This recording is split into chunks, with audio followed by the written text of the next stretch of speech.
장마가 끝나고 본격적인 폭염이 찾아왔습니다. 오늘도 전국에 무더위가 나타나고 있는데요. 우리나라뿐만 아니라 전 세계적으로도 기온이 크게 오르는 현상이 이어지고 있습니다. 앞으로의 날씨 전망을 임하경 기상과학전문기자와 짚어보겠습니다. 어서 오십시오. 네, 먼저 장마 얘기부터 해보죠. 지난 26일부로 장마가 끝났습니다. 그야말로 기록적인 폭우를 쏟아부었는데 비가 얼마나 온 겁니까? 네, 올해 장마 기간은 전국 31일로 평년과 비슷했습니다. 이 기간 내린 평균 강수량은 648mm였는데요. 전국적으로 관측이 시작된 1973년 이후 세 번째로 많았습니다. 역대 강수량 1위를 기록한 2006년과 2위인 2020년의 경우 올해보다 장마 기간이 길고 또 강수 일수도 많았거든요. 이 부분을 고려하면 기간 대비 강수량은 올해가 가장 많고 강했다고 분석할 수 있습니다. 네. 장마 초입에는 정체전선에서 발달한 저기압과 대기 불안정으로 잦은 비가 내렸고요. 특히 후반부로 들어서면서 중부와 남부를 오르내리는 정체전선으로 지속성 있는 많은 비가 내렸습니다. 지난 13일부터 18일까지 엿새 동안 충북과 충남, 전북에서는 연평균 강수량의 3분의 1이 기록됐고요. 이들 지역 누적 강수량이 500에서 600mm에 달했습니다. 네. 충청 이남을 중심으로는 최고 1000mm가 넘는 매우 강한 장맛비가 집중됐고요. 호남권은 올해 역대 1위 강수량을 기록했습니다. 네, 장마가 끝나니까 폭염이 기승을 부리고 있습니다. 오늘 낮 기온이 34도 이상으로 오르면서 정말 더워도 너무 덥습니다. 네. 언제까지 이렇게 더운 겁니까? 네, 이제는 좀 폭염과의 싸움이 시작됐다라고 볼 수 있겠는데요. 우리나라가 고기압의 영향권에 들면서 당분간 폭염이 계속되겠습니다. 네. 오늘 낮 12시를 기준으로 경남 양산은 35.5도, 강원 강릉이 35도, 경북 경주가 34.7도로 매우 높은 기온이 나타나고 있고요. 네. 전국 대부분 지역에서 기온이 33도 안팎으로 오르면서 무덥습니다. 그래서 대부분 지역에 이제 폭염 경보와 폭염 주의보도 내려져 있고요. 그동안 내린 장맛비로 습도가 올라서 체감 온도가 굉장히 높게 나타납니다. 그렇기 때문에 외출하실 때 햇볕을 차단할 수 있는 양산이나 모자를 챙기시고 물을 자주 섭취하는 게 좋겠습니다. 네. 그런데 이 와중에 6호 태풍 카눈이 발생을 했어요. 네. 우리나라에 영향을 미칩니까? 네, 일단 태풍 카눈은 어제 새벽 괌 서쪽에서 발달했습니다. 일본 오키나와 쪽으로 북상하고 있는데요. 이 따뜻한 바다를 지나면서 중심 최대 풍속이 초속 40m 안팎의 강한 세력으로 발달할 걸로 보입니다.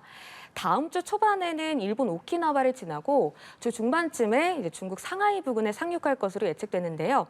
우리나라는 직접 영향권에 들지는 않겠습니다. 네. 태풍 경로와 가까운 제주도가 간접 영향권에 좀 들겠고요. 네. 문제는 폭염과 열대야가 더 심해진다는 겁니다. 이 태풍이 몰고 온 열대 공기가 한반도로 밀려들면서 우리나라는 다음 주까지 강한 폭염이 이어질 것으로 보입니다. 네. 그러니까 태풍 때문에 더 더운 거군요. 네. 네, 우리나라 폭염을 말씀해 주셨는데 지금 전 세계적으로 폭염이 기승을 부리고 있습니다. 실제 플로리다의 바다가 역대 최고 온도를 기록했다고요? 네, 미국 플로리다 남부 해수 온도가 섭씨 38도를 넘었는데요. 네. 플로리다주 남부의 매너티 베이에 있는 한 부표에서 수온이 섭씨 38.4도를 기록했습니다.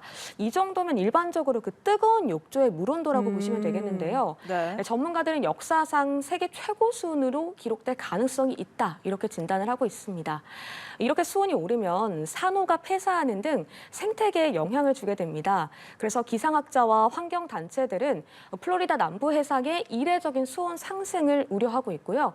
기후변화 대응이 필요한 상황이다, 이렇게 보고 있습니다. 네, 정말 이상 기상 현상들이 세계 곳곳에서 나타나고 있습니다. 네.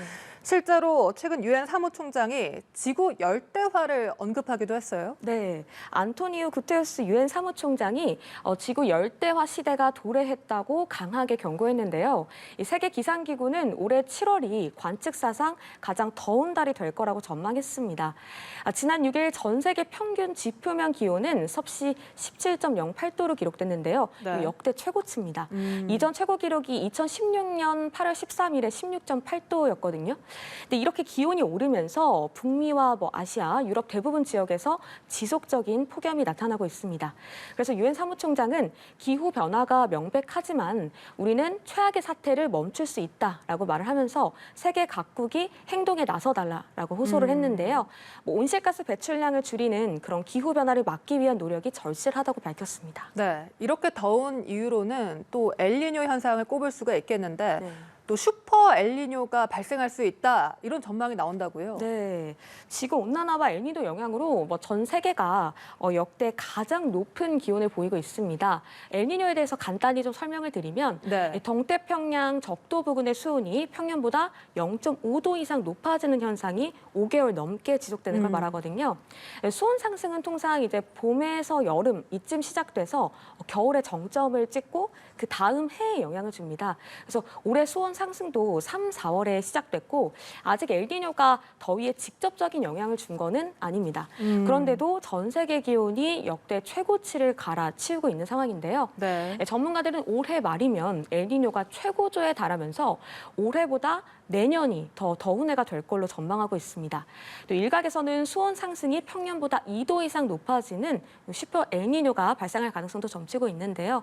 올해를 제외하고 역대 가장 더운 해가 2016년이었거든요. 네. 근데 그 직전 연도인 2015년에도 슈퍼 엘니뇨 현상이 나타났었습니다. 그래서 이제 더한 폭염이 나타날 가능성도 있다 이렇게 보고 있습니다. 네, 이번 주말에도 무더위가 이어지면서 건강관리 유의하셔야겠습니다. 지금까지 이마경 기상과학 전문 기자와 얘기 나눠봤습니다. 오늘 말씀 고맙습니다.